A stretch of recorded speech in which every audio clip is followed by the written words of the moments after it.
This is Democracy Now!, democracynow.org, The War and Peace Report. I'm Amy Goodman with Juan Gonzalez. Major rallies calling for a ceasefire in Gaza were held worldwide this weekend, marking 100 days of the Israeli assault on Gaza.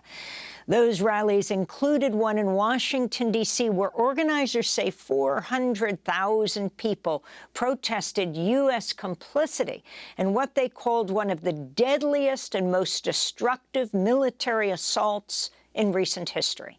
Palestinian health officials say Israeli attacks have killed 158 civilians in Gaza over the last 24 hours alone, bringing the death toll since October 7th to 24,000, though this is likely an undercount. The majority of those killed, women and children. It's believed more than 10,000 children have died. On Sunday, President Biden put a statement marking 100 days since the October 7th Hamas attack and condemned Hamas for continuing to hold more than 100 hostages. But he made no mention of the tens of thousands of Palestinians killed, injured, or displaced during Israel's bombardment. On Monday, United Nations humanitarian leaders issued a joint demand for dramatically increasing the flow of aid into Gaza. This is the World Food Programme's Palestine Country Director, Omar Abdel-Mannan. Everyone in Gaza is hungry. We're exploring all possible solutions, but none are sufficient in the face of obstacles.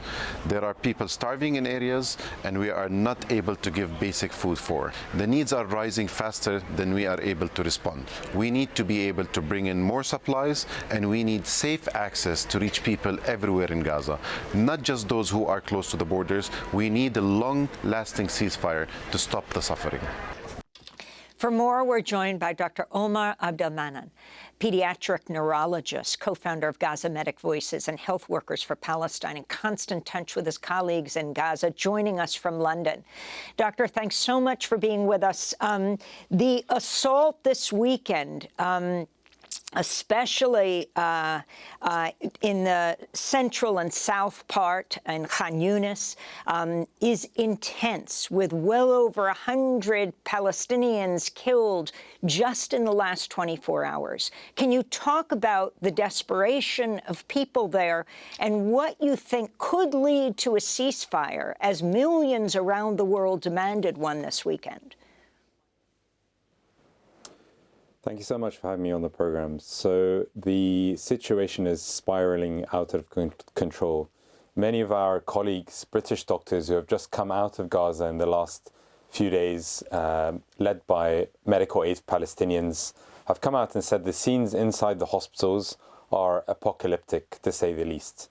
They described scenes inside Al-Aqsa Hospital, which is no longer functioning and has been completely taken over and besieged by the Israeli occupation forces. They described scenes of 500 admissions in a night, many of whom were serious casualties from air raids, the majority of whom were children with double above-the-knee amputations of the lower limbs, children with burns down to the bone that are so horrific that they are disfigured for life, and also women and men also being killed and targeted.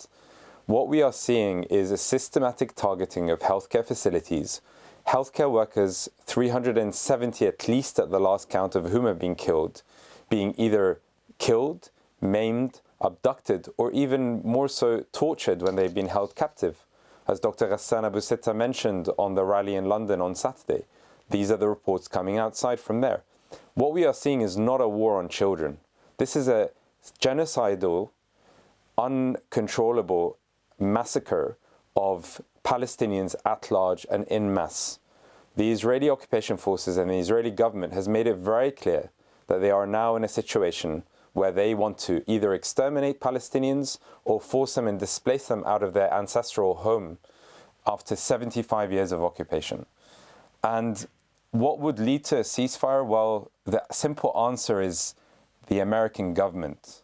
President Biden, when he comes out and says on a national address, 100 days of the 7th of October, he feels for the hostages and the families. We all feel terrible about the situation on the 7th of October. But to completely nullify and ignore the tens of thousands, at least 24,000 Gazans who have been killed in cold blood by an Israeli war machine is frankly outrageous. Frankly, the US government and the UK government and other Western leaders are complicit in this because they are arming the same Israeli bombs that are raining hellfire on Palestinian hospitals, Palestinian schools, Palestinian bakeries and water sanitation plants. Make no mistake, this is an attempt to completely wipe out an infrastructure and a public health system for people in Gaza. Doctor, I wanted to ask you, there have been about an estimated 15,000 children born in Gaza since the assault began. Could you talk about the impact on pregnant women with the collapse of all of these medical facilities? So we had an obstetrician that was with this WHO team that just came out of Al-Aqsa. What she described to us and speaking to colleagues on the ground is women giving birth in the shelters, in the rubble, in the streets, with no maternity care for women who are pregnant in the north and central regions of Gaza.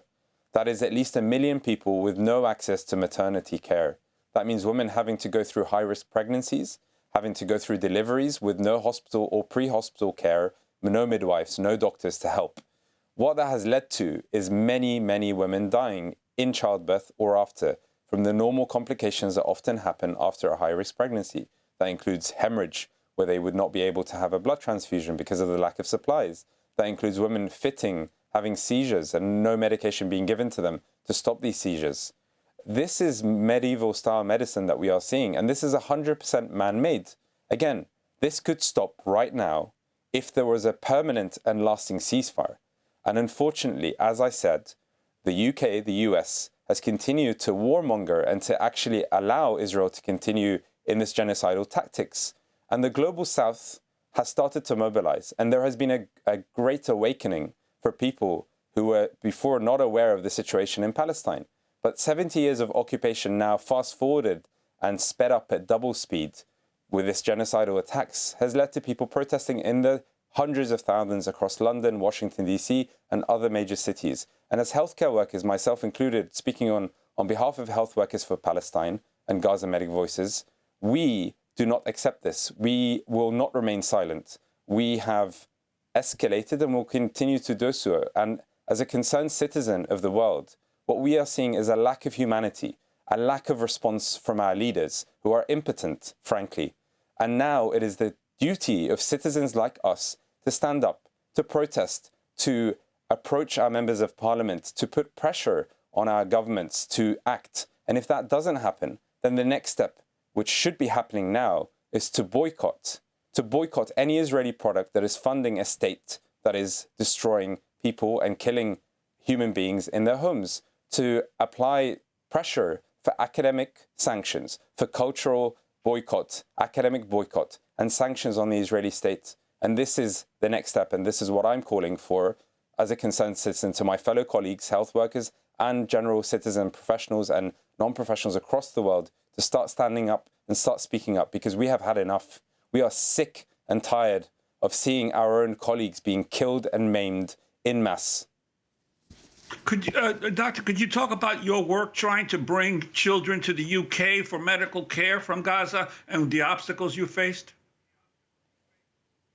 So this is work that is being done by colleagues of ours. There are numerous projects that are attempting to bring children to European cities, to European hospitals, to provide care similar to what the PCRF, the Palestinian Child Relief Society, has been doing so well to the United States previous to the 7th of October. We are in discussions with the relevant bodies to try and make this happen. Many of these children are children who have had complex injuries as a result of direct bombardment and bombing, who need years of reconstructive plastic surgical work.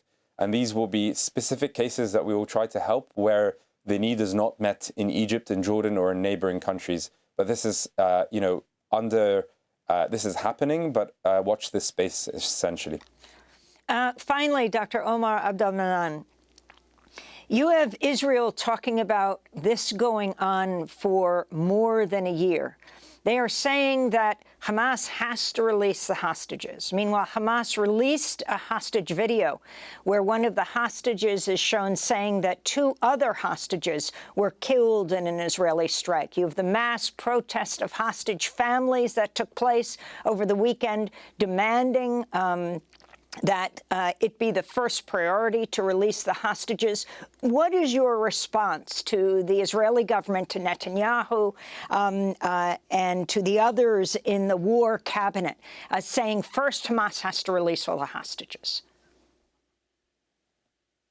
We've seen this narrative time and time again. Every interlude in this continued bombardment, we have seen the excuse of hostages, the excuses of human shields, the excuses of Hamas tunnels under hospitals, and many of these have been debunked by mainstream media. The Washington Post, BBC News found that many of these tunnels underneath the hospitals were in fact, previously used for as ventilation shafts. They're not even Hamas tunnels. So this idea of the hostages being released, as you correctly said, we are seeing the Israelis shooting at their own people. They shot two or three hostages waving white flags who were Israeli hostages running and fleeing from their captives, and they were shot dead at point-blank range. So frankly, to me and to all of us who have seen the demasking of the Israeli government's intentions, these are just purely excuses. And unfortunately, the mainstream media, many of whom are in the UK and the US, are complicit in this. They are allowing these narratives. When I go on every TV show and I get asked the first question, do you condemn Hamas? Or do you know about the tunnels underneath the hospitals? This is pushing that narrative forward. And frankly, investigations so far, in what remains of Gaza has shown that many of these stories, a majority of whom are not true, simply not true. So that would be my response. And again, I'm not, and we are not, going to be taken for a ride by the Israeli government's narrative. We know exactly what is happening here. And the West and the UK and the US and other governments, as I said, are complicit in continuing this narrative. And until there is a permanent ceasefire, until there is proper humanitarian aid entering through aid corridors, until there is the end of the occupation of Gaza and the West Bank and the continuing atrocities happening in the West Bank with settlers attacking Palestinians, then we will not stop. And we will continue and we will mobilize in the hundreds of thousands, in the millions, against this genocide. Dr. Omar Abdel-Mannan, we want to thank you for being with us. Pediatric neurologist and co-founder of Gaza Medic Voices and Health Workers for Palestine, speaking to us from London.